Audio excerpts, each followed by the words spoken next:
Bom dia a todas e todos. Hoje o Capa Luiz Gama recebe o advogado Rafael Modesto, assessor jurídico do Conselho Indigenista Missionário, para falar um pouco para a gente sobre o julgamento de repercussão geral em relação à terra indígena do povo Xoclen de Santa Catarina. Agradeço a presença de todos e todas, em especial do nosso convidado. E nesse primeiro momento eu gostaria que você falasse para a gente sobre a tese jurídica denominada marco temporal e as consequências para os povos indígenas no Brasil.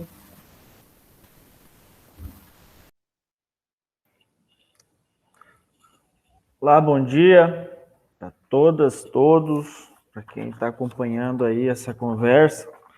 Obrigado pelo convite, né?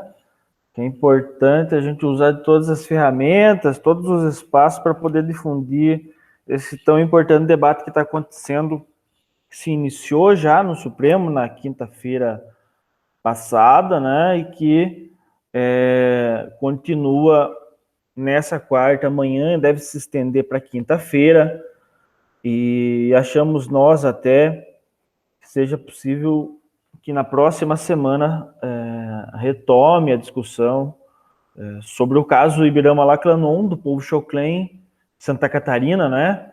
Processo que chega no Supremo em 2017, 2019 foi aplicado o Instituto da Repercussão Geral, então, portanto, a decisão que o Supremo vier a tomar no caso vai automaticamente se estender a todas as outras situações de conflito, né?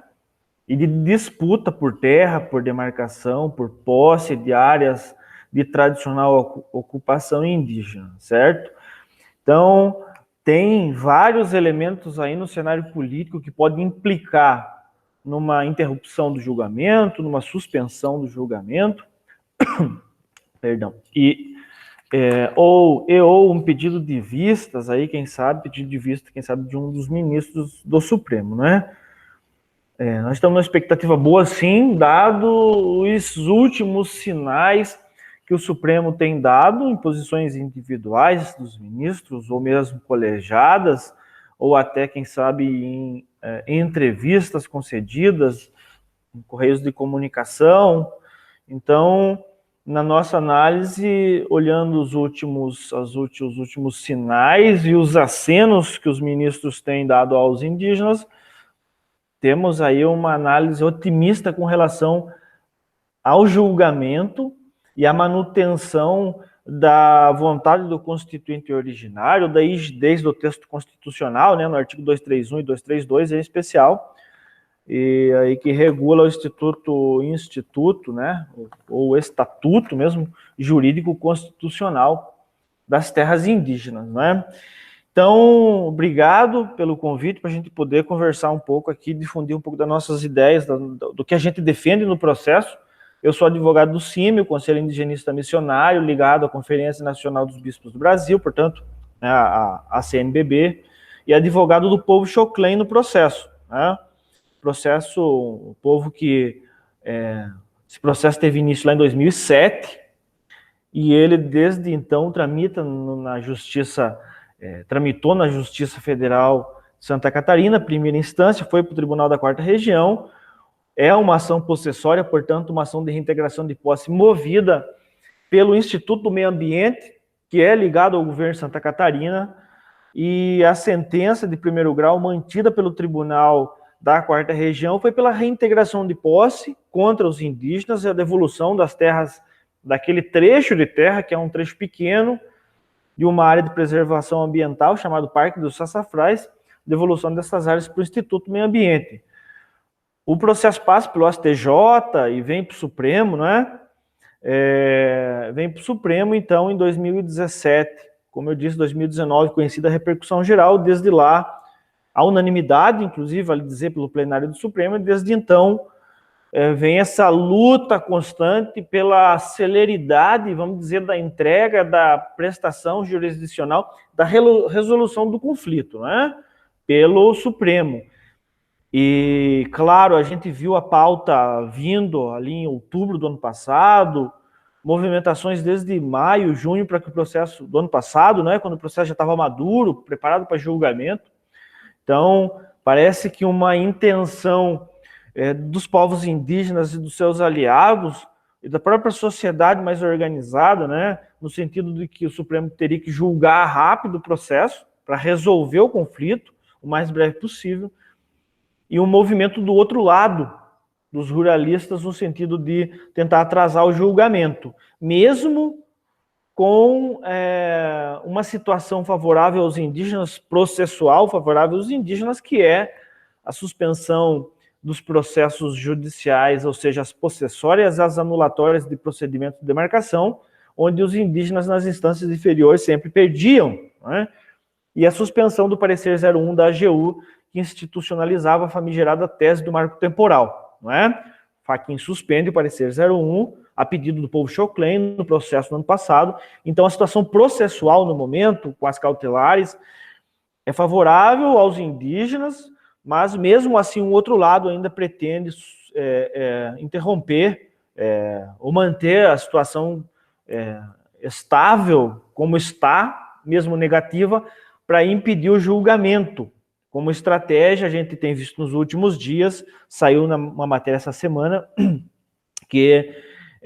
ou mais de uma matéria, que eles pretendem, um deputado ruralista disse, que me foge o nome da figura, que a intenção é de que o Supremo não julgue o processo, para que eles possam fazer tramitar o PL 490.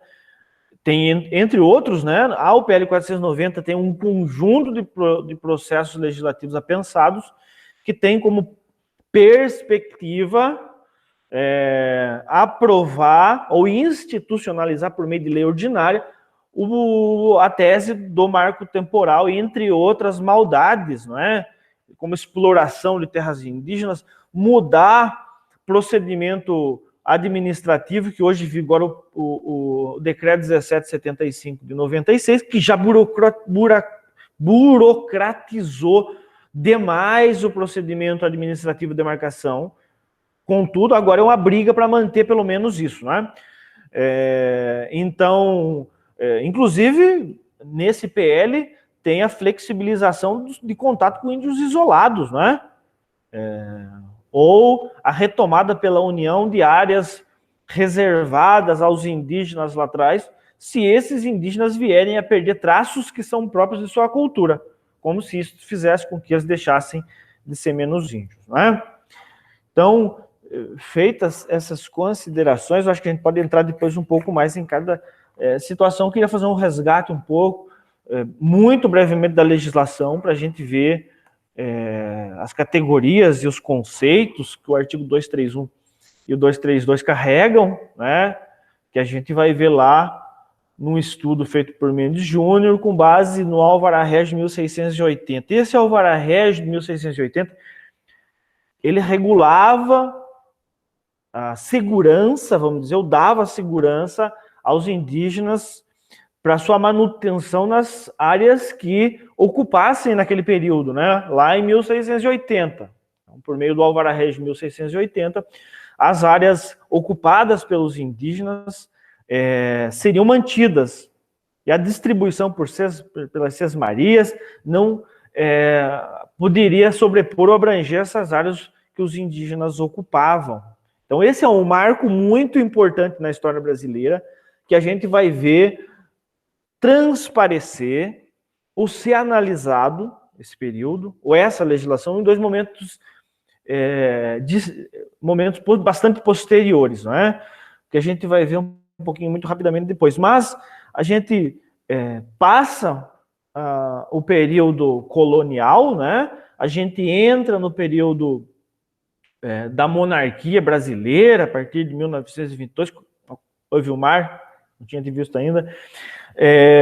Em 1924, então, a gente tem a Constituição do Império, né? A Constituinte de 23, o debate sobre direitos indígenas, e 1824, a Constituição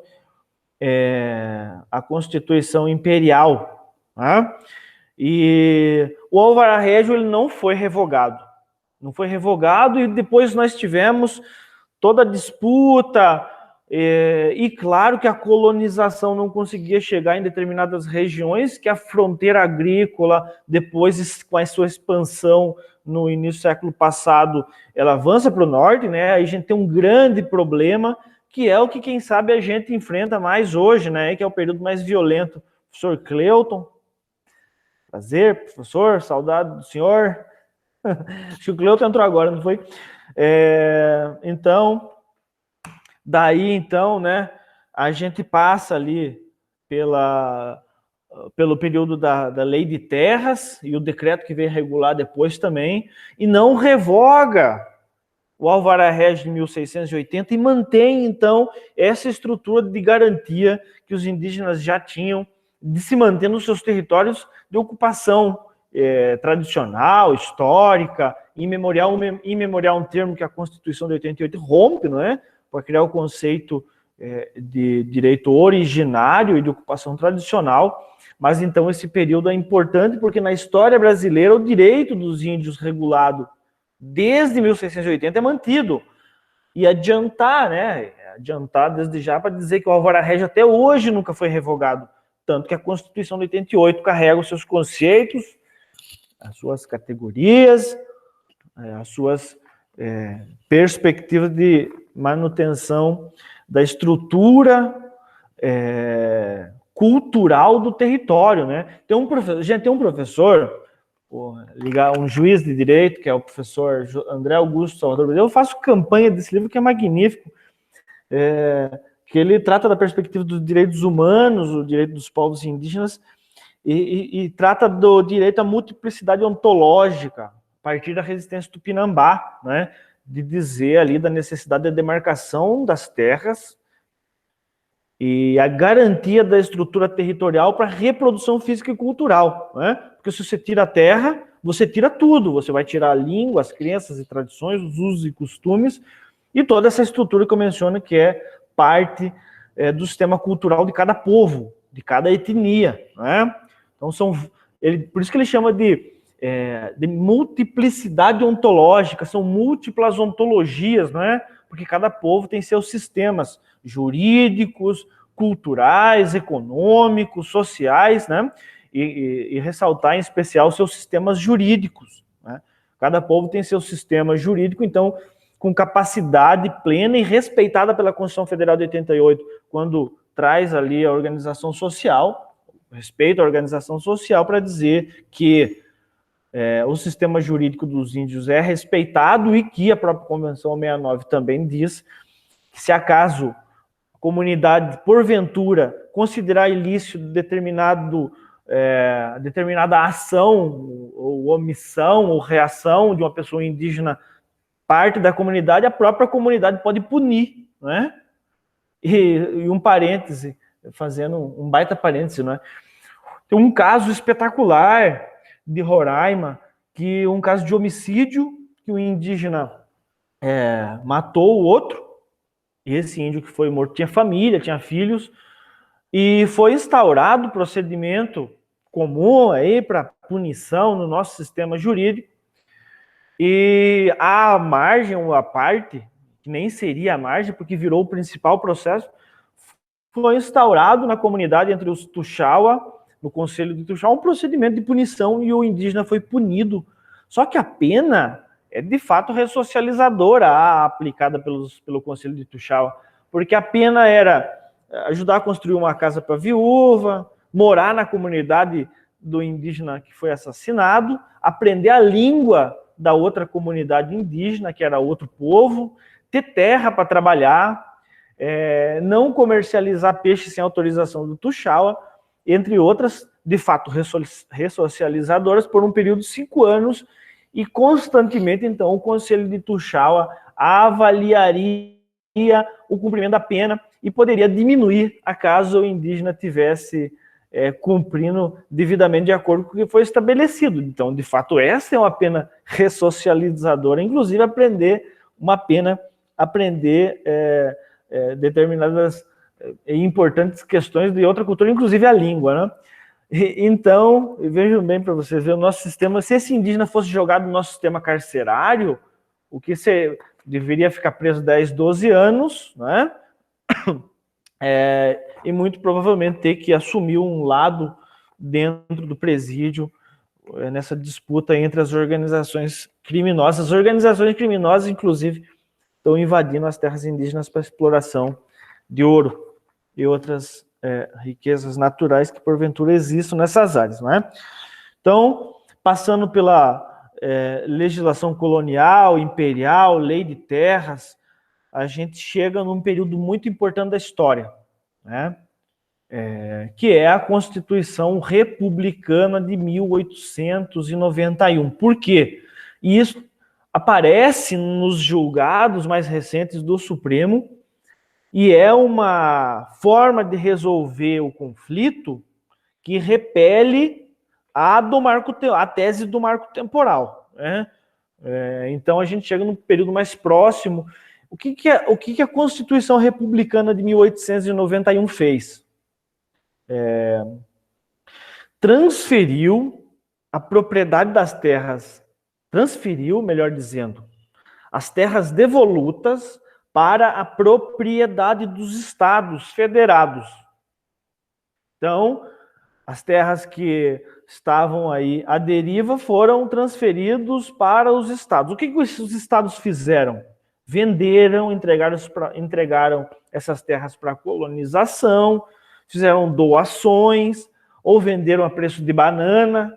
Esses dias eu estava assistindo uma sessão no Tribunal da Primeira Região e o Souza Prudente, ele num estudo que ele fez para resolver o caso, ele diz que, isso numa história muito recente, que foram vendidos as terras a R$17 numa contabilidade que ele fez, numa transferência de valores, né, de dinheiro, né, essa mudança de câmbio, enfim, R$17 o hectare de terra, né? Então compraram lá milhares de hectares a preço de banana e se pagaram nem se sabe.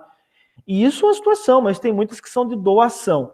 Então, em 1891, as terras devolutas foram passadas para os estados. O que os estados fizeram? Entregaram essas terras e entregaram, junto com as terras devolutas, ou venderam, ou doaram, as terras dos índios. Aí nasce um conflito muito importante.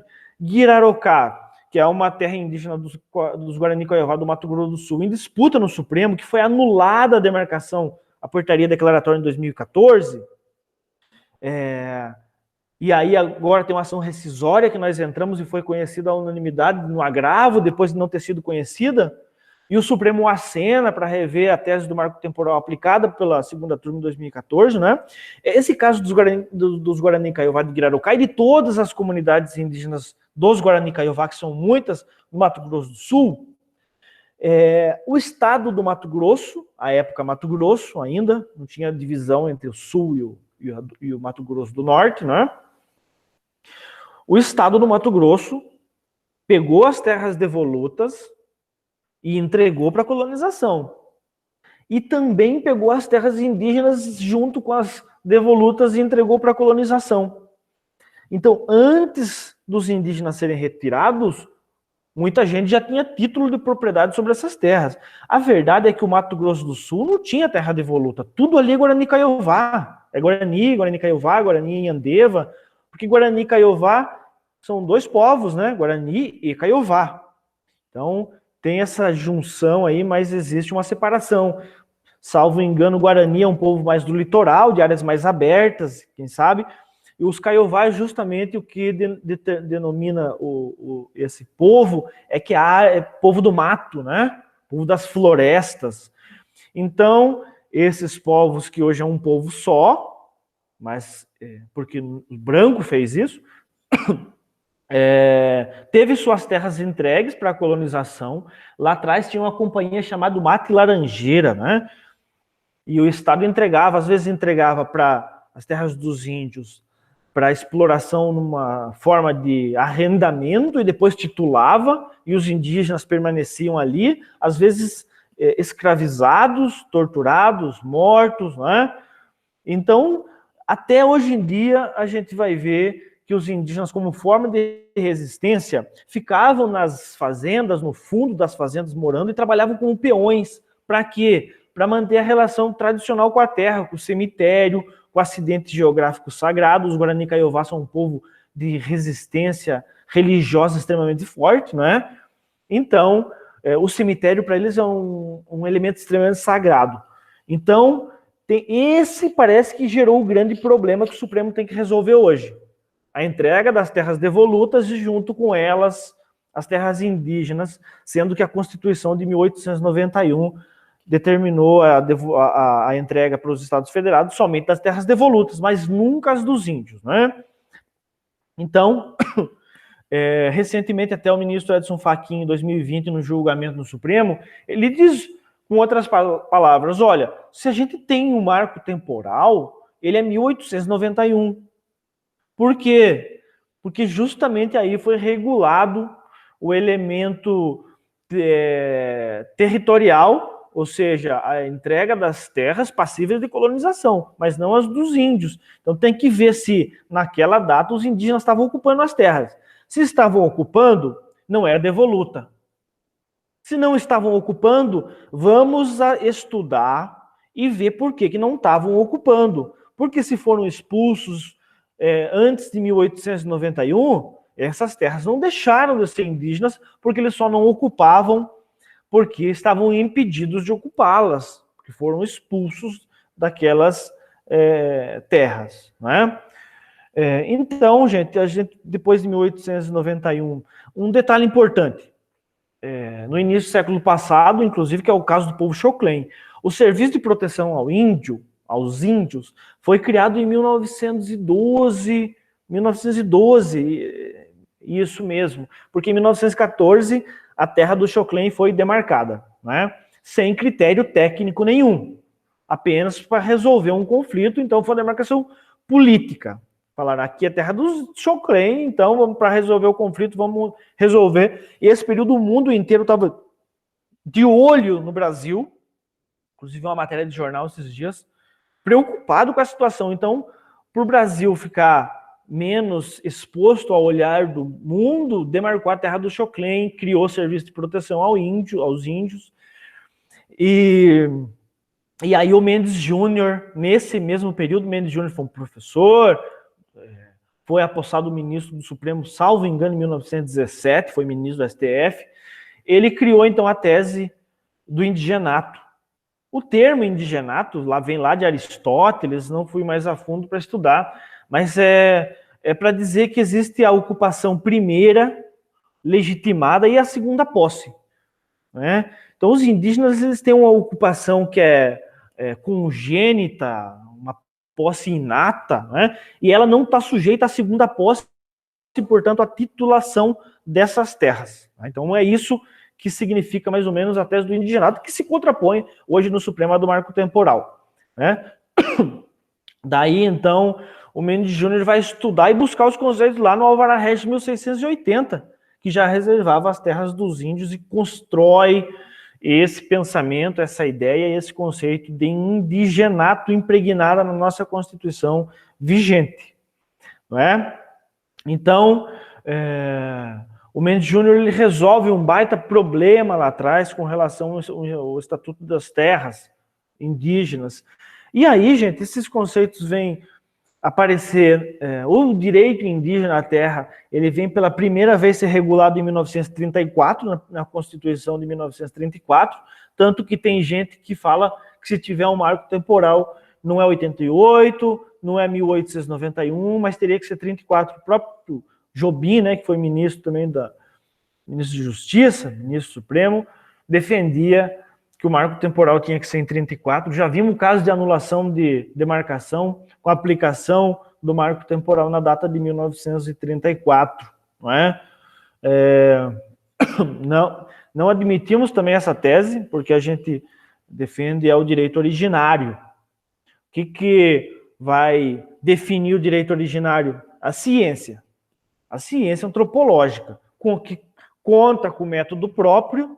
Então a gente já vê, o marco temporal é negacionista porque nega a ciência, porque ele rasga o estudo antropológico, o laudo antropológico que determina se a terra é indígena ou não. Então não precisa ter data fixa para a ocupação indígena, carece da ciência antropológica, né? Carece de um laudo pericial antropológico com base à luz da Constituição Federal, artigo 231 e seus conceitos, para dizer se a terra é indígena ou não. Se fixar no tempo, e se você engessar no tempo, você vai criar um problema jurídico, uma instabilidade e insegurança jurídica, né? Então, o Mendes Júnior trouxe uma carga doutrinária muito importante lá no início do século, justamente nesse conflito. Os Choclen, que estão com o caso no Supremo. Os Choclen eram caçados pelos bugreiros, né? Os bugreiros eram contratados pelas colonizadoras, empresas colonizadoras, que eram contratadas pelos estados, e esses bugreiros, contratados pelas colonizadoras e pelo estado de Santa Catarina, no caso, pagava por par de orelhas. Então, um bugreiro lá, tem um depoimento de um bugreiro chamado Ireno, que ele fala isso. Então, que o professor Silvio Coelho dos Santos, que é estudioso do caso Choclen, traz relatos importantíssimos para quem quiser conhecer a história do povo Choclen. Silvio Coelho dos Santos. Então, o que o estado de Santa Catarina fazia? Pagava por par de orelhas. O indígena trazia 10 pares de orelhas, o estado pagava um valor X. Para quê? Para expulsar os índios de suas terras. Então, esse era o modus operandi, né? Para expulsar os índios e entregar as terras para a colonização, para a exploração comercial dos não. E isso aconteceu muito recentemente. E a gente falando em violência, no relatório Figueiredo, que todo mundo acho que já viu falar ou conhece, tem relatos extremamente de extrema violência, né? Por exemplo, dinamite jogado nas aldeias, e isso é um modus operandi para limpar o território para a colonização. Estricnina misturada ao açúcar atirada de avião, caçadas humanas como desciam, os que sobravam vivos eram caçados com metralhadora, e os que sobrassem vivos ainda desse método eram caçados, né, amarrados vivos de ponta cabeça e cortados a facão, ainda vivos do pubis à cabeça. O Choclen, esse depoimento do bugreiro, diz que afugentavam os índios, matavam um tanto a tiro de escopeta, acabava a munição, eles cortavam o que sobrava a facão, crianças, idosos, e diz que cortava macio, e cortar índio era como cortar bananeira. Então veja, é o modus operandi para retirar os índios das suas terras. É isso que está em jogo hoje. O que o marco temporal pode fazer caso aplicado pelo Supremo? Vai legalizar crimes hediondos, crime de genocídio. Genocídio, é claro que é genocídio, né? O Estado tem duas maneiras de indenizar os índios. A primeira é devolver as terras. A outra é a indenização pecuniária por crimes inafiançáveis e que essa gente tem que ser condenada. Claro, se o Supremo aplica o marco temporal, vai isentar muita gente de crimes horrorosos, como esse que a gente está vendo. Claro que ninguém teve coragem ainda de mexer, entrar com uma ação judicial, ou mesmo o que foi anistiar, né, como fizeram com os presos e torturados, os presos políticos da ditadura militar. O relatório nacional da Comissão da Verdade apura, salvo engano, mais de 300 crimes, mais de 300 mortes desaparecidos não índios, mas de 13 povos analisados pela comissão a ditadura militar, 13 povos, que são 305, 13 povos são mais de 8 mil mortos desaparecidos, né? Então, a gente está escondendo a história indígena debaixo do tapete. A gente não, a gente está brigando para que ela apareça, mas o Estado sempre tentou deixar muito para não resolver esse problema, porque é um problema muito grave. Agora, não resolver esse problema das violências, dos crimes hediondos é uma coisa.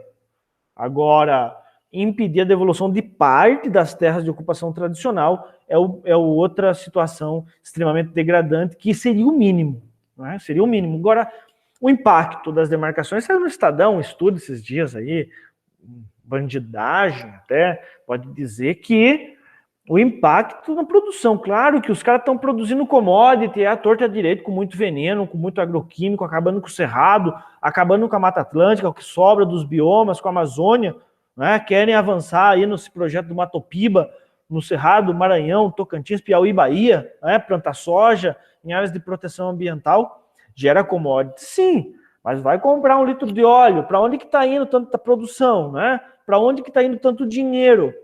Se o preço da carne está um absurdo, né? O preço, a inflação explodindo e a fome voltou no Brasil, né? Então o agronegócio não consegue resolver o problema, nem ambiental, nem social, muito menos cultural e de diversidade. Então a perspectiva do agronegócio é acabar com a diversidade, mandar o povo indígena para a periferia da cidade para acampamentos improvisados e extirpar as múltiplas ontologias, as línguas, as crenças, tradições, os usos e costumes dos povos, não é? Então, é inaceitável que o Supremo aplique o marco temporal e faça tudo isso, né? Implique em isentar crimes hediondos, acabe com o meio ambiente, com os recursos naturais e acabe com a diversidade cultural, que é a nossa maior riqueza, o patrimônio imaterial, material e imaterial da sociedade brasileira. Gente, as terras indígenas é patrimônio da União, é patrimônio da sociedade brasileira,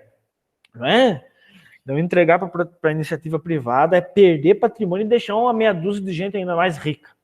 Absurdo, a sociedade tem que acordar para isso e dizer não ao marco temporal, porque o marco temporal, então, chegando aí, passando por 34, 46, 67, 69, as constituições, a emenda constitucional de 69, não é? Chegando em 88, essas constituições todas regularam o direito indígena, por um meio ou por outro. Cada vez, e por incrível que pareça, embora não efetivado, 69, a emenda constitucional, foi a que mais avançou na redação para garantir direitos. Mas avançar da redação não significa garantir direitos na prática, não é? E aí vem a Constituinte de 87, 88, a aprovação do texto, a promulgação da Constituição em 5 de outubro de 88, com um marco legal extremamente importante, o que os índios chamam de novo tempo de direito, porque até 88 eram tutelados e passavam por toda sorte de violência, não é? Então é parte da tese do marco temporal o tal do renitente esbulho. Ou ocupar, perdão, gente, ou ocupar, ou estar ocupando, né, estar ocupando as terras reivindicadas na data da promulgação, em 5 de outubro de 88, para ter direito à demarcação, ou está em disputa pelas vias de fato ou por uma ação judicial naquela data. Pelo amor de Deus, né? Como que vai fazer disputa pelas vias de fato? Se eram violentados, torturados, mortos? O relatório do Figueiredo fala de crucificação de indígenas, presídios em pocilgas, se acaso se levantasse contra as ordens do chefe de posto, que cada comunidade, cada povo tinha um chefe de posto que controlava os indígenas, na maioria dos casos um militar. Teve um indígena da comunidade Choclen que saiu da comunidade Santa Catarina e foi para o Rio de Janeiro denunciar os maus tratos no SPI, que a sede do Rio do Brasil era lá, né, a capital, e a sede do SPI era lá. Foi, denunciou e falou do roubo das terras na década de 50, que foi um segundo período de roubo das terras. Quando voltou, o chefe de posto matou a liderança indígena, assassinou e foi punido? Com certeza não. Aí o relatório Figueiredo fala que foi aberto tanto procedimento nessa fase da história, procedimento administrativo, os PADs, né, para punir servidor, nenhuma punição. Nenhuma punição. Né? Então, crimes de assassinato. Então, como que os indígenas tutelados até 88 reivindicavam terra? Se ousassem reivindicar, eram torturados e mortos. Como teriam uma ação judicial até 5 de outubro de 88? Se eram tutelados e não podiam ingressar na justiça. Um elemento central aqui é o fim do regime tutelar, mas a manutenção na razão judiciária da cultura tutelar indígena até os dias de hoje. Gente, nós estamos fazendo uma briga enlouquecida no judiciário para garantir que os indígenas sejam parte nos processos onde está discutindo o seu direito à terra. É um absurdo, mas nós conseguimos convencer em pouco tempo juízes e tribunais, claro que não todos, alguns resistem, mas agora não tem muito mais o que fazer, porque o Pleno do Supremo, em 2 ações rescisórias que nós ingressamos, garantiu o acesso à justiça, com um atraso de 30 anos, né? Nós temos 33 anos de Constituição, né? Então, com mais de 30 anos de atraso, a Suprema Corte se debruçou sobre o artigo 232 da Constituição para anular processo de transição em julgado, mas indica que sim, para anular processos judiciais onde o marco temporal foi aplicado para anular a demarcação de terra indígena. Entramos com ações rescisórias nos processos transitados em julgado e pedidos incidentais nos processos em curso, e a resposta tem sido muito boa. Vamos anular tudo, num claro aceno do Supremo aos povos indígenas. Gente, não sei se eu estou me estendendo demais, mas eu queria fechar o raciocínio aqui, tá? 10 minutos? 15? Tá. Então, essa tese do marco temporal associado ao renitente esbulho, ela tem falhas que não se poderia aceitar, que está associada à violência, à legislação anterior a 88, né? Como a do regime tutelar, que não permitiu os índios a ser parte em processos judiciais, nem reclamar na justiça, né? Tem um caso, gente, que foi aplicado o marco temporal. Caso Buriti dos Terena, do Mato Grosso do Sul. A gente pegou o processo para estudar quando chegou no Supremo, praticamente transitado em julgado. Fomos estudar o processo. O que a gente achou dentro do processo? E aplicou renitente esbulho. Gente, é cada uma, né? O Supremo não analisa fatos e provas, né? Então, chegou o processo aqui, não vamos analisar fatos e provas, e os tribunais, o Tribunal da Terceira Região e a Justiça Federal, que aplicou o marco temporal, a gente foi ver, tinha uma ação, um mês antes, uma ação judicial ingressada pela FUNAI, não pelos índios, um mês antes da promulgação da Constituição, e levaram em consideração? Não. Então, quer dizer, não é critério jurídico, é vontade política mesmo. É dinheiro do agronegócio, é influência de pessoas com dinheiro, pessoas que não ia dizer pessoas importantes, mas importantes para quê e para quem, não é? Então, quer dizer, não é tese jurídica que está em jogo. Se for tese jurídica, vai garantir as demarcações, mas é intenções políticas, e as intenções políticas redobraram nos últimos 2 meses para pressionar o Supremo. Hoje no Estadão é uma matéria tendenciosa, uma campanha do Estadão contra o direito de demarcação, é a favor do marco temporal, para pressionar o Supremo. E agora os ruralistas usando a nossa democracia, usando a democracia brasileira, para pressionar o Supremo. Uma carta, essa semana nem li a carta, confesso, porque comecei a ver e deu nojo, de dizer, com outras palavras, ao Supremo, olha, estamos com boas intenções, não vamos apoiar golpe, não vamos apoiar as manifestações do dia 7, mas se vocês aplicarem o marco temporal nessa semana antes do dia 7, aí nós vamos repensar. Aí pode ser que nós apoiemos as manifestações, o golpe, a invasão e a quebra-quebra no STF e a prisão dos ministros da corte, né? Então é um claro manifesto público dos ruralistas no sentido de que estão chantageando a corte mais importante do Brasil. Triste fim, né? Triste fim. Agora, nós esperamos que o Supremo não vá se ajoelhar diante dessa gente que está produzindo commodity, enriquecendo, mandando comida para o gado dos estrangeiros lá fora, e o preço da comida aqui dentro, como eu já mencionei, as alturas, e gente passando fome, quem quiser que vai comprar osso, ou pedir osso de graça, ou comprar, que a gente está vendo aí que estão vendendo osso também, né, no supermercado. Tá. E aí nós chegamos, no caso Choclen, apto a julgamento, começou o julgamento, mas eu quero fazer uma regressão aqui, um retrospecto importante, quem sabe, dos últimos julgados do Supremo na última década.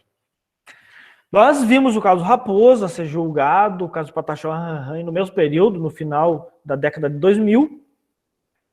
Julgados extremamente importantes, os embargos de declaração foram julgados em 12, 13 e 16, caso Pataxó Ranhan. Caso Pataxó Ranhan foi anulado, uma ação da FUNAI da década de 80, foi anulado todo e qualquer título de propriedade incidente na terra indígena Caramuru, Catarina, Paraguaçu, dos Pataxó Ranhan da Bahia. Ótimo, maravilha, sem marco temporal. Caso Raposa, julgado 2009, sem marco temporal, mas o marco temporal aparece no acórdão. Por que sem marco temporal? Isso é outro marco histórico, além do Alvará Régio, da criação do SPI, do Mendes Júnior, do início do século, da Constituição Federal de 88, né? E o julgamento do caso Raposa. Por quê? O caso Raposa, os ruralistas falam que é um caso paradigma, né? Caso que tem que se estender aos demais. Quando o Supremo conhece a repercussão geral, joga por terra a tese dos ruralistas, mas eles continuam com essa ideia. O Supremo resolveu, pacificou a matéria no caso Raposa, vamos fazer parecer 01, vamos criar uma lei no Congresso Nacional com base nesse precedente. Falso, né? Mentira. Por quê? O caso Raposa, aparece o marco temporal, en passant, foi aplicado não. Por quê? Se tivesse sido aplicado marco temporal no caso Raposa, a demarcação teria se dado em bolhas, ilhas, bolsões, né? Mas não foi o que aconteceu. A demarcação no caso Raposa foi de forma contínua. As posses, ocupações, propriedades e domínios no interior da terra indígena, que sobrepunha, então, a área de ocupação tradicional, foram todos anulados. E um caso importante um caso importante, específico, dentro da Raposa, que é a tal da Fazenda Guanabara. Tem uma ocupação do final do século retrasado, no início do século passado teve toda uma disputa sobre ela, na década de 80 foi concedido o título de propriedade, antes de 88, 84, salvo engano, foi concedido o título de propriedade ao fazendeiro. O que o Supremo fez? Aplicou o marco temporal para manter o título de propriedade? Não, anulou o título de propriedade concedido numa ação judicial, uma ação discriminatória. Então, quer dizer, cadê o marco temporal para Raposa? Não tem. Se a gente for ver o discurso dos ministros, os votos, não tem marco temporal. Contudo, ele aparece. O que a segunda turma fez depois disso, 2014? Aplicou o marco temporal, ressignificando o caso Raposa. E viram a barbaridade que fizeram, por maioria, é claro, na segunda turma. Caso Guirarocá, dos Caiová Guarani, Porquinho dos Apanecara Canela, Limão Verde do povo Terena, anulados. Um transitou em julgado que é Guirarocá, que eu falei que tem uma ação rescisória, conhecida. O Supremo vai anular esse processo judicial. Esqueceram de ouvir os índios. Mas qual que é o objetivo central do Supremo? Caso Limão Verde, o recurso foi conhecido e vai ao plenário para discussão. Porque disse a forma como a segunda turma aplicou o marco temporal diverge da forma como o plenário entende. Vai ao julgamento. Caso Porquinho dos Apanecara Canela tem um recurso da comunidade, do Ministério Público Federal, da União, da FUNAI, quando a FUNAI era FUNAI, né? E vai a julgamento. Nenhum dos três casos está resolvido. E depois disso, o Supremo julgou 3 ACOs, 2 em 2017, uma em 2020, aplicou aquela tese que eu disse que foram vendidas as terras para colonização, que não eram só as devolutas, mas as terras dos índios. Então vem a tese que eu mencionei lá atrás, que repele a do marco temporal, 2017 2020. 2019, o Supremo nega o marco temporal para os quilombolas. Não é?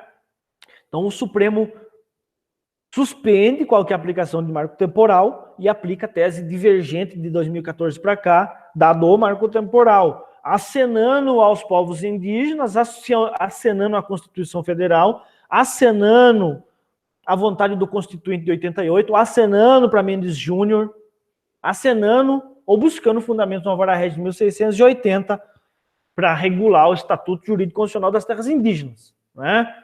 E que tem a oportunidade de fazer agora no caso Choclen, caso emblemático. O povo Choclen, não disse, foi demarcado 37 mil hectares em 1914, roubaram 20 mil hectares do povo em 1926, 1952 mais 6 mil hectares foram roubados, e na década de 70 construíram uma barragem no território, levando suas melhores terras. E esse é o caso que o Supremo vai analisar à luz do artigo 231 para resolver se aplica o indigenato, que é esse que vem de 1680, passando pela história, chegando na Constituinte e sendo edificada essa tese, esse conceito, no artigo 231 da Constituição Federal de 88, e trazendo a pluralidade para o reconhecimento da pluralidade a partir da constituição de uma sociedade multiétnica, pluricultural, né? E aí o Supremo, então, acena aos indígenas, barra qualquer intenção da segunda turma, porque também tem modificação na composição da segunda turma, e impede a aplicação do marco temporal, né? E agora, então, gente, finalizando mesmo de verdade. Finalizando, o Supremo tem a chance de aplicar o texto constitucional como ele está escrito e a vontade e garantir a vontade do constituinte originário, né? Impedindo qualquer marco temporal para impedir reparações, a demarcação das terras indígenas. Demarcação não é a Copacabana que estão reivindicando, não é a cidade de Florianópolis, de São Paulo, não é o STJ. O ministro do STJ, o Mauro Campbell, me disse uma vez, mas se não tiver marco temporal, os índios vão pedir Copacabana e nós vamos ter que demarcar. Mas eles vão reivindicar o STJ, mas vão ter que demarcar. Mas estão reivindicando o STJ? Não. Santa Catarina é 0,3% do território do estado. Um estado super populoso como o Mato Grosso do Sul, que tem Terena, Caiová Guarani, que acho que é a segunda ou terceira maior população indígena brasileira, está reivindicando 1% do território. 1%. Qual que é o impacto para o agronegócio? E na maioria dos casos são áreas de maior proteção ambiental, né? Então, um impacto praticamente zero, se não for zero, na produção agropecuária brasileira. Produção agropecuária, de novo, vale dizer, repetir, ressaltar o tempo inteiro, que não está fazendo efeito prático, positivo nenhum para a sociedade brasileira, porque a gente vê aí como é que está a situação do preço da comida e a fome voltando no Brasil, né? Então, não tem impacto nenhum as demarcações, e aí o Supremo não poderia se ajoelhar diante do agronegócio, da pressão do dinheiro, do capital, do mercado, e derrubar a tese do marco temporal, ou jogar o marco temporal no lixo da história, de onde, né, nunca devia ter saído, porque de fato é inconstitucional, não tem previsão em lugar nenhum sobre essa tese.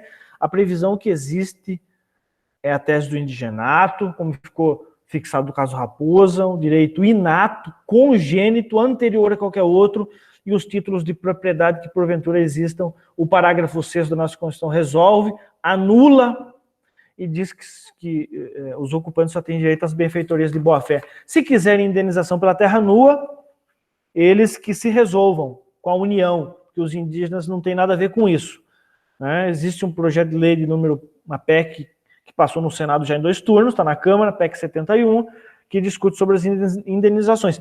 Se quiserem dinheiro, que se resolvam para lá, mas que as terras indígenas têm que ser demarcadas, a Constituição Federal respeitada, tá bom, gente? Desculpe me alongar, é muita coisa, e fico aqui à disposição para questionamentos. Muito obrigada, Rafael. Acho que foi uma exposição muito rica. A gente precisa fazer esse debate, e em tempos de tantos retrocessos e negacionismo científico e histórico, é um momento que eu particularmente estou com muito receio, assim, e foi bom, assim, te ouvir falando e ver que existe esperança e uma luz no fim do túnel. Agora eu vou abrir para perguntas e debates. O Cleuton está inscrito e depois o Vilmar.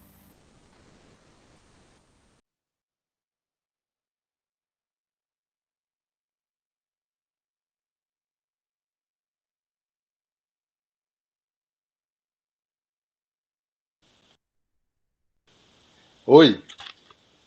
Alô. Desculpa, estão me ouvindo? Aqui, para variar, eu apertei o botão errado, né? E aí eu saí da sala, que muita gente vai dizer que eu, como é que fala, caí, tropecei. Eu falei, mas como é que faz agora? Eu tô tropeçando com os dedos. Inclusive, eu tenho uma música que chama Coco do Blog, que num dado momento eu falo que os pés viraram mãos, né? As mãos viraram pés. E por falar em música, eu tenho uma composição que se chama Pele Vermelha, e eu rapidamente, em 1 minuto e 50 segundos, eu vou só recitar um pedaço dela, para. Eu acho que é um pouco do sentimento em relação à nossa causa, dos nossos e das nossas parentes, né? Ela é assim: cadê nossos direitos escritos com cor azul? Sob o céu está minha casa, pele vermelha, sou mais um. O rio é mais que sagrado, mas neste estado é fonte do mal. As crianças, quando acampadas e maltratadas sob o sol. Sou pele vermelha, meu coração é meu satélite. Pelas matas, minha história é primeira, antes da feira e da peste. Sou pele vermelha, meu coração é meu satélite. Pelas matas, minha história é primeira, antes da feira e da peste. Por isso é bom processar e entender a minha linguagem. Sem camisa podemos falar, eu uso cocá e essa é a mensagem. Qual? Que a terra é verdadeira, somos águas, plantas e bichos, muita terra para pouco índio, é confissão de um genocídio. Que a terra é verdadeira, somos águas, plantas e bichos, muita terra para pouco índio, é confissão de um genocídio. É isso aí, assim, é muito interessante ouvir o processo histórico de uma pessoa que está tendo o desafio de fazer o acompanhamento dessa transferência, né, dessa tradução do sistema branco ocidental para o diálogo com os povos originários. Então, o Rafael Modesto, que tem esse nome Rafael Modesto, mas que tem o apelido, né, carinhosamente, há muitos anos construído, Lobinho, né? Não é à toa que. E aí eu acho que casou muito bem o apelido de Lobinho, não vou chamar Rafa Giló, porque aí já o negócio complica para o nosso lado, né, Rafa?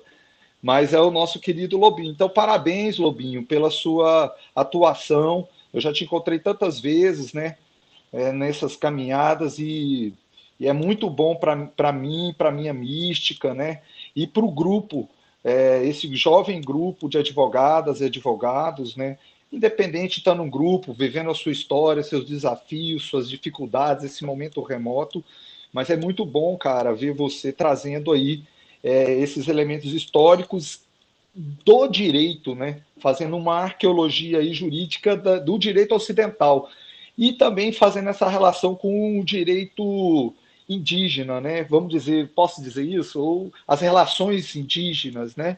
Que é justamente o que constrói o nosso Estado como plurinacional. O nosso Estado é pluriétnico, né? E aí é preciso desafiar a nossa compreensão, o nosso jeito de ver frente a essa plurietnicidade, né? Então é um pouco isso, né? Então, obrigado.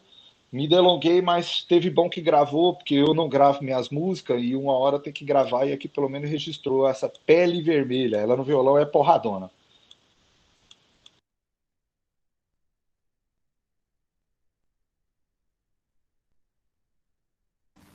Viu?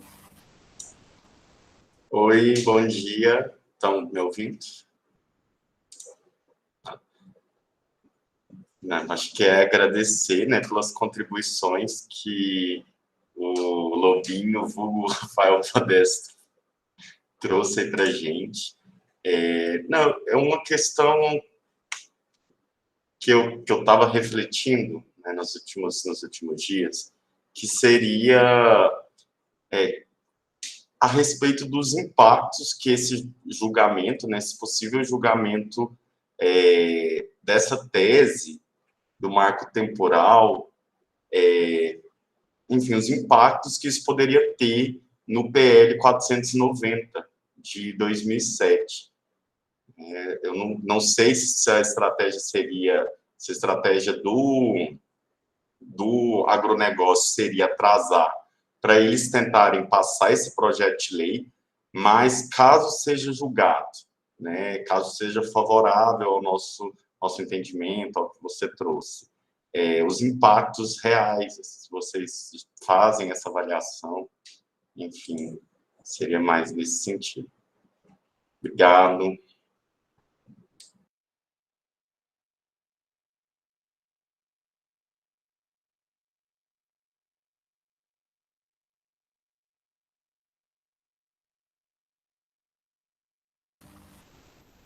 Posso... Não tem mais... Sim. Posso fazer as considerações? Bom, realmente, esse é um outro elemento, né, Gilmar? Parece que a estratégia aí é aberta, né? O parlamentar ruralista essa semana disse que a estratégia deles é impedir o julgamento no Supremo para fazer andar o PL 490, que institucionaliza por meio de lei ordinária, inclusive a falha no procedimento legislativo, né? Eles querem colocar dentro da Constituição a tese do marco temporal por meio de um projeto de lei, querem mexer, movimentar a Constituição por meio de um PL. É um absurdo, né? Passou na CCJ, a gente não sabe como é que pode um negócio desse. O ministro Marco Aurélio, se aposentar, falou, o Supremo vai regular isso, vai chegar no Supremo. Claro que vai, o Supremo vai ter que dizer da constitucionalidade ou não dessa matéria, claro, mas é estratégico para eles segurar o Supremo, porque eles sabem que podem perder no Supremo. O Supremo não vai se ajoelhar à chantagem, se utilizando da democracia brasileira para achar que se julgar um caso que seja desfavorável aos ruralistas, eles vão incendiar o Brasil, invadir, como disse o Sérgio Reis, o Supremo e tocar os ministros lá. Um absurdo, né?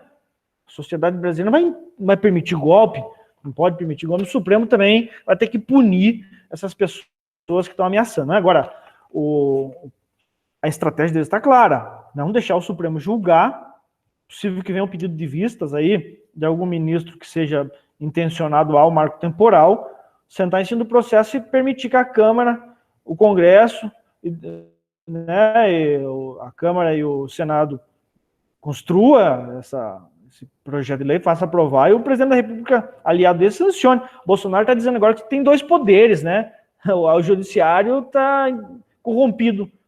Pelo amor de Deus. Então, quer dizer,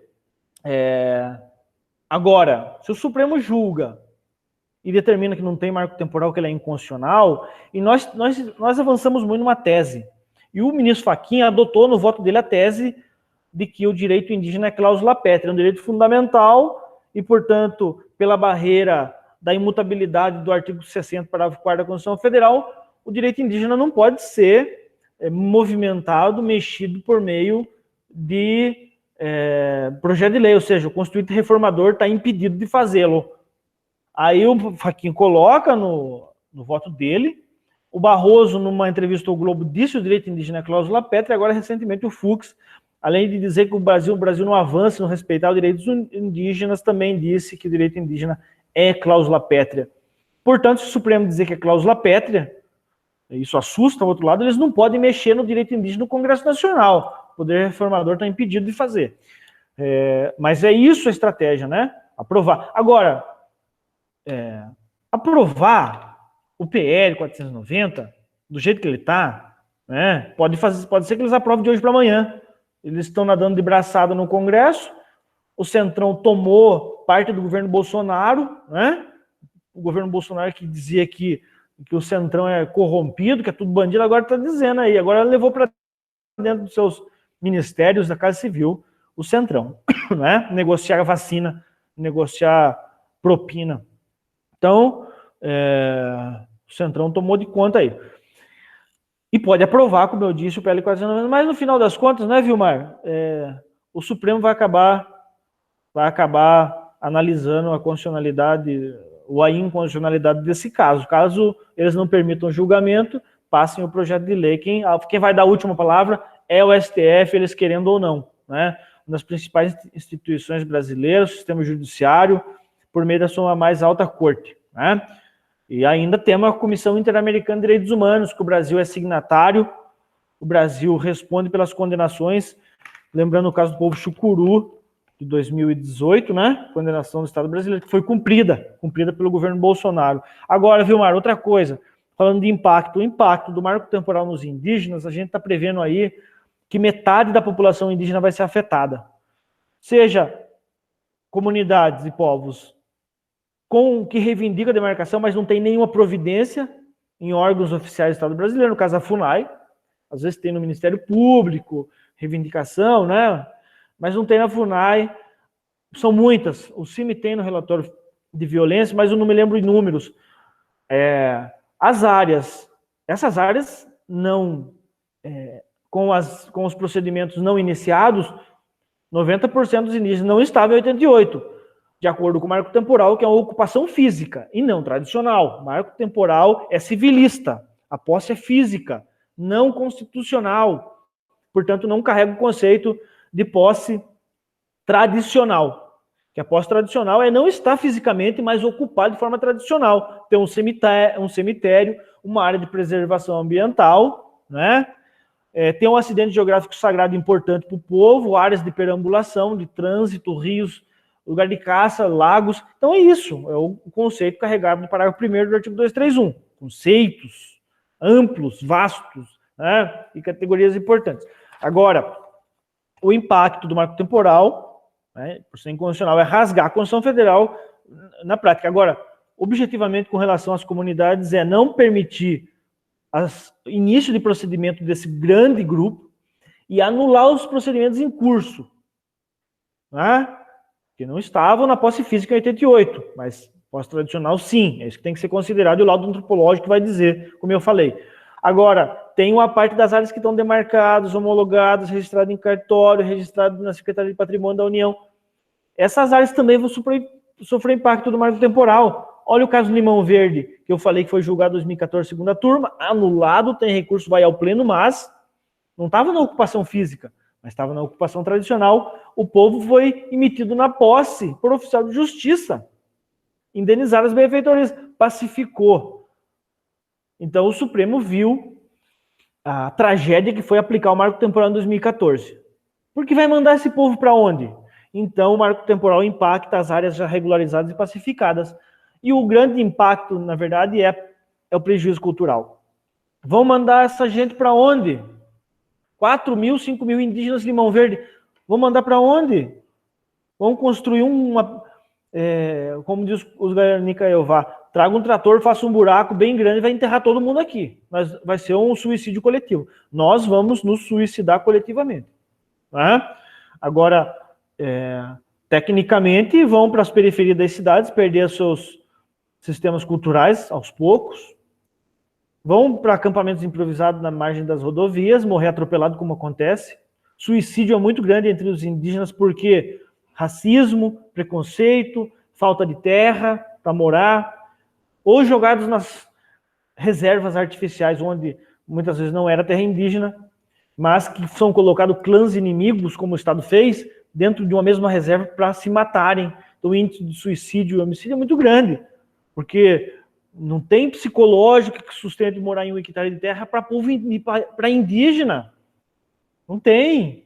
Então, o marco temporal é a morte cultural dos povos, quando não morte física. E o prejuízo para a sociedade brasileira, prejuízo territorial, ambiental e cultural e de diversidade, não é?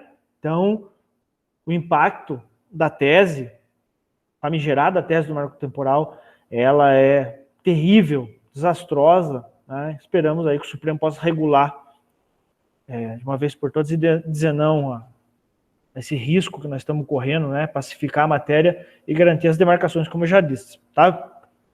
Passo a palavra. Muito obrigada. Temos mais algum inscrito? Acho que a Paula tinha levantado a mãozinha. levantei, mas acho que o Lobinho acabou respondendo. É que eu ia fazer uma pergunta no sentido de que, ainda que o STF decida agora, se não teria esse risco do Congresso, por meio de emenda, né, alterar no efeito backlash, igual fizeram com a questão das vaquejadas, mas se os ministros já sinalizaram ser cláusula pétrea, isso não aconteceria, né? E a segunda questão é que aqui no Mato Grosso do Sul, eu morando aqui há algum tempo, tem muito essa questão, né? Além de todo o preconceito quanto aos povos indígenas, ainda as pessoas entram numa rixa entre os povos indígenas, por exemplo. Aqui tem muita gente que não gosta dos Guarani Kaiowás, porque durante a guerra eles se uniram ao Paraguai, então eles preferem os Guaicurus. Tanto que tem o Parque das Nações Indígenas em Campo Grande, que tem um monumento aos Guaicurus. E então ainda tem entram numa rixa de briga entre os povos indígenas.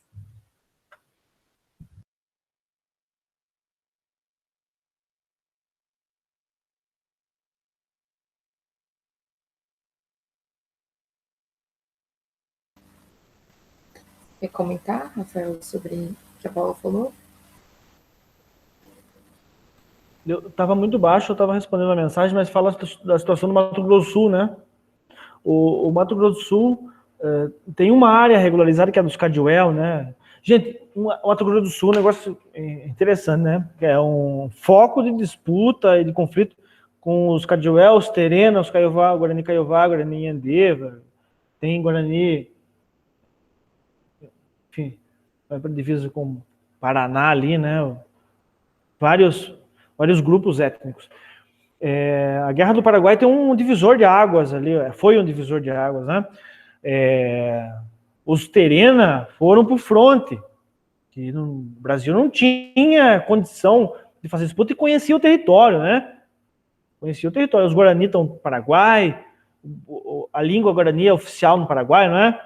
Mas os Terena lutaram na Guerra do Paraguai. O Estado armou os Terena para lutar. O que aconteceu? Os Terenos saíram de suas terras e avançaram para a fronteira para fazer a defesa. Quando voltaram da guerra, tinham tomado as suas terras. O Estado tinha entregado as terras dos Terena. Entregado para militar, para general, para coronel, para não sei o quê. Vejam que loucura.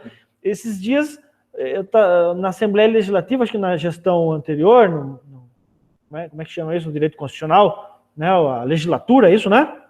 Anterior, tinha uns deputados lá, um ou dois, que o sobrenome deles era o sobrenome do militar que se apropriou da terra dos Terena. Então esses caras que estão no governo lá, uns juízes, não sei o quê, a aristocracia brasileira que nunca foi destituída, tá lá ocupando a terra dos Terena. Os Terena andaram retomando muita coisa, expulsando fazendeiro, juiz. Estou falando de forma generalizada para dizer de uma aristocracia mesmo, né? Mas eu sei que, pelo sobrenome, tinha gente lá que se apropriou de terra dos índios. Então, a história é essa. Aí, o que o Estado fez? Num território enorme, muito bem desenhado, se for ver no mapa, divisa com o Paraguai, um rio, os Terena ocupavam tudo isso. Isso eu fui ver no Supremo, nesse processo que estava de Buriti, de Limão Verde no Supremo, o mapa. O mapa é muito bem desenhado da área ocupada pelos Terena. Então, eles foram para o fronte, quando voltaram, essas terras estavam ocupadas. Aí, demarcaram a terra dos Terena em bolsas, em ilhas, não é? Em bolhas, como o Supremo falou no caso Raposa, que não foi aceitado. Essa tese não foi aceita no caso Raposa. Né? Demarcação em ilhas. O caso dos Terena é demarcação em ilhas. Eu até falei um dia, ao momento de entrar com... Eles querem que o caso Terena seja o caso paradigma, né? Extensivo. Então, vamos entrar com uma ação para estender o caso Raposa para os Terena. Porque a demarcação dos Terena é em ilhas, então tem que ser de forma contínua. Né? É fantástica essa... E caberia... Eles querem, só que eles não querem o caso Raposa como extensivo. Eles querem excertos, eles querem o marco temporal e a condicional número 17. Mas o caso da Raposa, a Rosa Weber já disse, é uma totalidade. Se você rompe com a unidade lógica do julgado, Você muda intencionalmente, de forma ideológica, diz ela, a intenção do Supremo naquele julgado. Então, o marco temporal não é Raposa, não foi aplicado no caso Raposa, como eu disse. Mas aí, então, se o caso Raposa for tomado como lead case, vamos pegar o caso Raposa, estender para o Terena e fazer a demarcação de forma contínua, porque hoje é em ilhas pequenas, ilha num grande território invadido pelos, em especial para a aristocracia, os militares, na época da Guerra do Paraguai, não é? Então, o Estado do Mato Grosso do Sul carrega essa quantidade, essa vastidão de elementos importantes que o Supremo também tem que analisar. Mas é claro, o Rio Grande do Sul, com os Caingangue, Paraná, né, com Guarani, Caingangue, Choclen, aquela região toda ali, situação idêntica, situação parecida de expulsão, de violência, né? E que o marco temporal legalizaria isso tudo. Mas com certeza, gente, o Supremo não vai permitir que isso aconteça e os indígenas vão ter seu território demarcado, sim.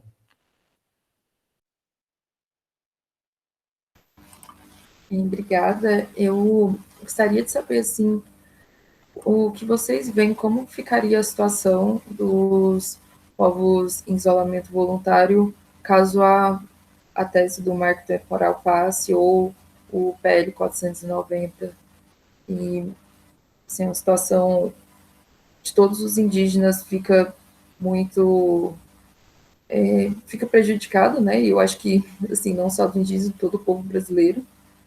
E eu queria saber mais sobre essa questão. Pois é, o marco temporal ele abre as possibilidades de invasão e de legalização das invasões, né? E, embora no caso no Supremo não haja de pronto ou sem objetivamente a discussão sobre os isolados, mas é claro que o Supremo vai regular o Estatuto das Terras Indígenas, né? Então deve também, imagino que impactar positivo ou negativamente os povos isolados, ou de isolamento, que vivem isolamento voluntário. Mas o PL 490 abre a possibilidade de contato, né? De contato, e o contato, se eles estão vivendo em isolamento voluntário, é porque eles não querem contato. Se eles quisessem contato, eles viriam, né? Então por que nós vamos abrir as terras dos isolados para fazer contato? Por que a FUNAI quer fazer contato? Por que os missionários evangélicos neopentecostais querem contato? Querem evangelizar os índios isolados, mas tem interesse nas riquezas das terras, nas terras dos isolados, né? Tem todo tipo de riqueza, de baixo e em cima das terras. Então, estão nem aí com as pessoas, com os direitos humanos, com os direitos regulados dos isolados, né? Querem explorar e querem evangelizar e facilitar o enriquecimento de determinados grupos econômicos já fortes, né? Então, a prática, a legislação é a do não contato e deve ser respeitada. Agora, os riscos além destes, ambientais, territoriais, são os riscos de genocídio, né? Etnocídio, porque os isolados eles não têm reação contra uma pequena gripe, né, que seja. Imagina enfrentar uma Covid-19. Então, esperamos que o Supremo regule isso também e que, se aprovado em qualquer tempo, medidas de contato, que o judiciário também possa vir e impedir esse desastre, essa política desastrosa, né? Sim, eu queria saber se mais alguém quer alguma pergunta, fazer alguma consideração.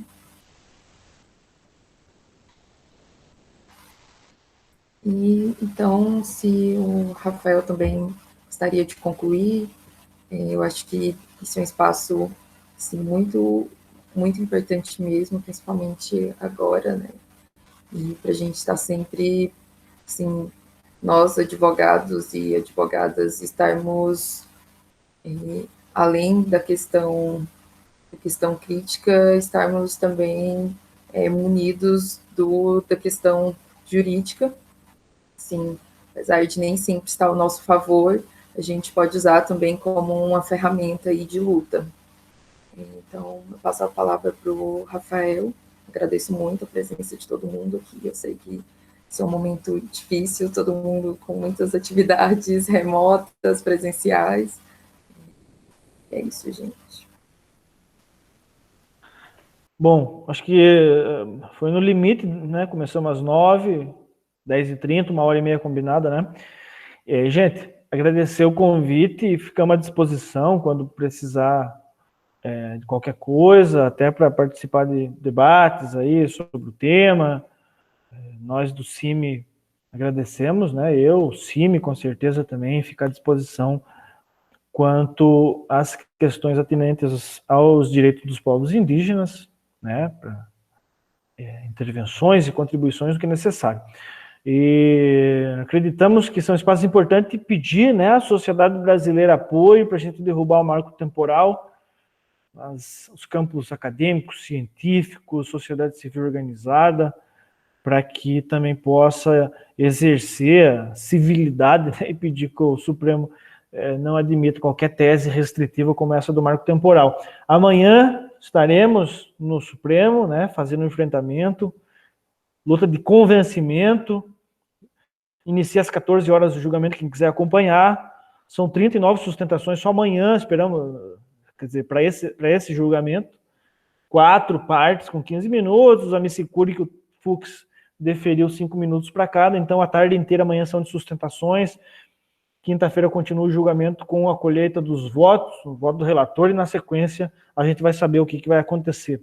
Se vai ter um pedido de vista, se tiver pedido de vista, vamos ter adiantamento de alguns votos, que é uma prerrogativa dos ministros, e torcer para que a gente se sagre, né, vitorioso, nós, os apoiadores e os povos em especial, que carecem de respeito, e em especial, o principal respeito, né, a devolução de parte de suas terras que deles foram roubadas. Gente, obrigado, um abraço a todas e todos, ficamos à disposição. Um abraço, gente, bom dia. Obrigada, bom todas. dia.